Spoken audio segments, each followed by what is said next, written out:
Marami ang nagsasabing hindi bagay para maging hurado itong si Catherine Bernardo para ilagay sa Pilipinas Got Talent. Kasi kung kumpara mo lang naman kay Sarah Geronimo, mas talented daw itong si Sarah Geronimo when it comes to, basahin nga natin.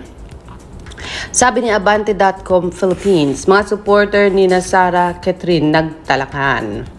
Sabi, marami palang fans si Sarah Geronimo na umaasa na ang popstar royalty ang isa sa 4 powerful judges ng Pilipinas Got Talent Season 7. Mas bagay nga raw si Sarah as talent search judge kaysa kay Catherine Bernardo. Actually, nagbabardagulan ang ilang popstars at ilang followers ni Kath sa X. Talakan talaga ang mga fanay, no? Nami-miss na kasi ng fans ang misis ni Matteo Guidacelli na matagal-tagal na rin nilang hindi napapanood sa isang TV show. Alam naman ng popstars na kagustuhan naman ni Sarah ang hindi maging aktibo sa TV at maging sa pelikula.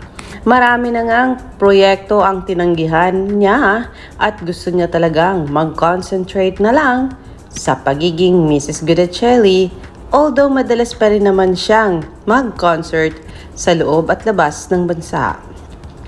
Actually, parehong pasok sina Sarah at Kath sa requirements ng Fremantle na siyang producer at may-ari ng Global Got Talent franchise show dahil pareho silang superstar at mayroong millions of fans worldwide.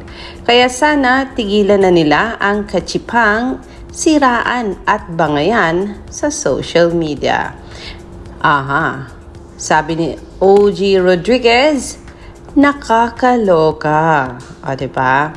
So, yan po ang latest on Pilipinas Got Talent issue na hanggang ngayon ay hindi matapos-tapos at hanggang ngayon ay napag-uusapan pa rin sa X kahit na official na pong inilagay itong si Catherine Bernardo as official judge. Siguro hindi sila kontento sa judgment ng management na ilagay ang isang Catherine Bernardo. Siguro ang basihan nila dahil nito ay isang superstar when it comes to movies. Meron namang konting talento. Ako talagang may sabi. Meron namang talento sa pagsayaw at pagkanta si Catherine, pero mas when it comes to judging talents, sabi ng mga fanay ni Sarah Geronimo, mas credible or mas fit na fit sa trabaho itong si Miss Sarah Geronimo Guidacelli, mga kaibigan. Ayan. So,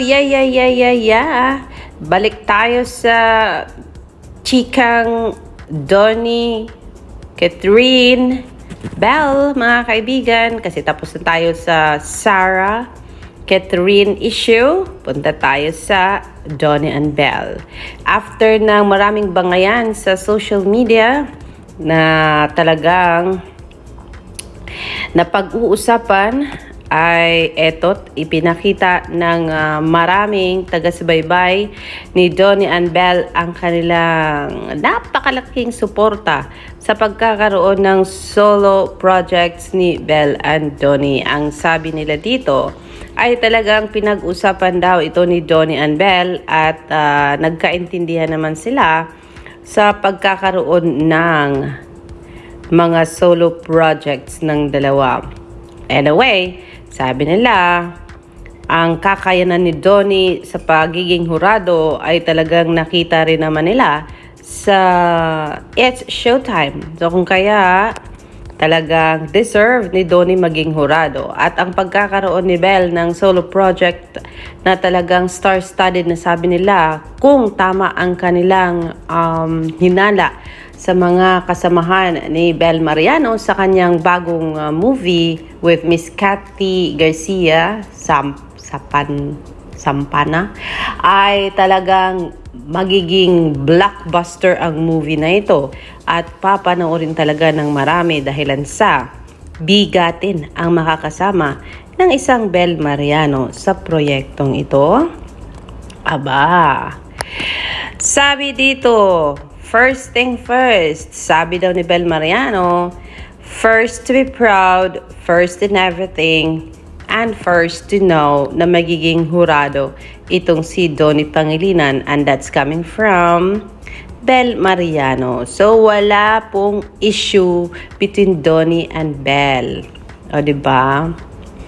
Sabi ni Lara, Don Bel has that perfect balance. Together, they bring out the best in each other, proving that love is about complementing, not competing. Their bond is not about romance. It's about partnership, growth, and unwavering support. So, wala sa kanila yung kasi hudang binigyan siya nito ay bakit ako wala? Hindi po, kasi pareho naman silang mahal ng management at pareho silang binigyan ng mga proyekto para sa kanilang individual growth sa show business. Diba? So, yes na yes na yes. Yan po ang latest na nakita natin sa mga komento ng followers Nina Donnie and Bel Mariano sa social media. Isang bagay na sinabi ni Chelly ni Don Bel na para sa lahat. This is for us, sa mga bubblies daw ni Donnie and Bel. An assurance of their love and support for each other. Maybe sometimes we felt sad because of the chaos spreading around the social media, and this is our time to trust them. And when they say private life, can you also give it to them, to Don Bel? Yan ang sabi ni Cheloyd ni Don Bel, mga kaibigan. And after seeing this video clip na talagang nagpapasaya sa kanila, yung Rolex at phone ni Donnie habang nagpapump ng tubig para sa pagbanlaw ni Bel, this crazy as ayuda, ang cute nila, please.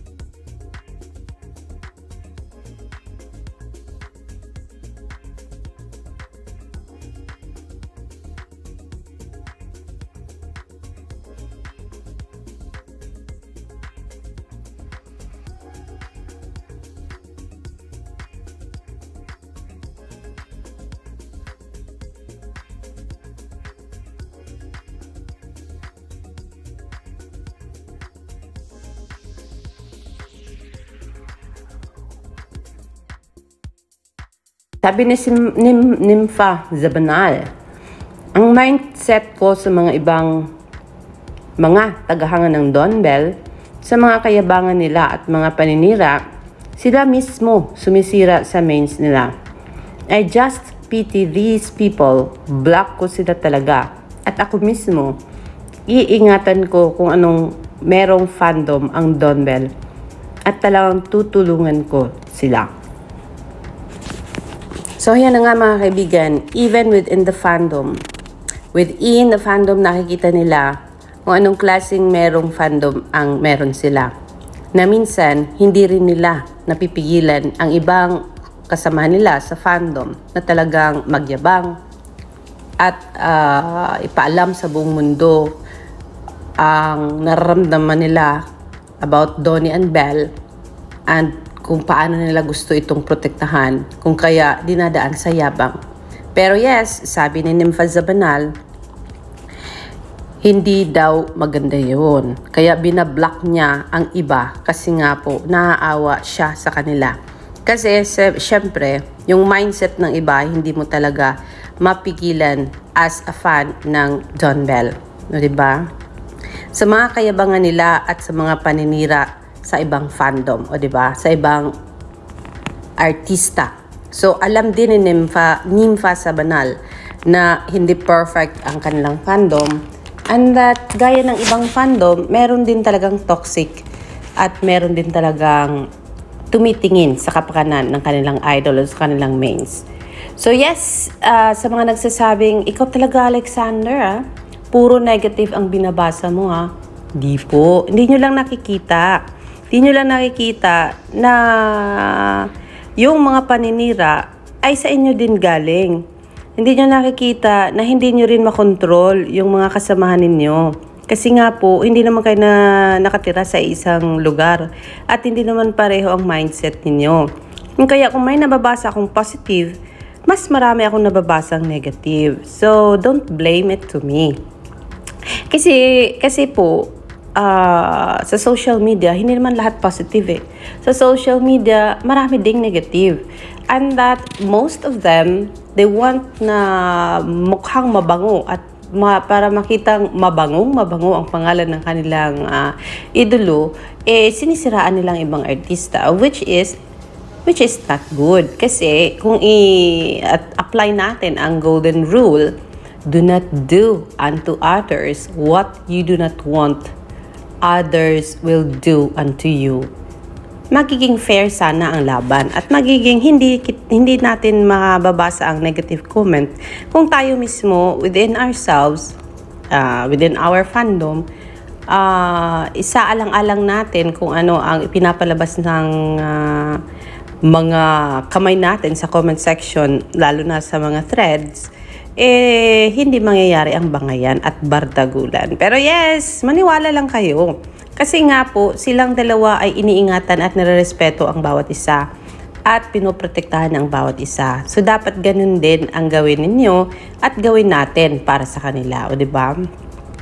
Kaya, yes, that's our update on Belle and Donnie, Catherine and Sarah Geronimo.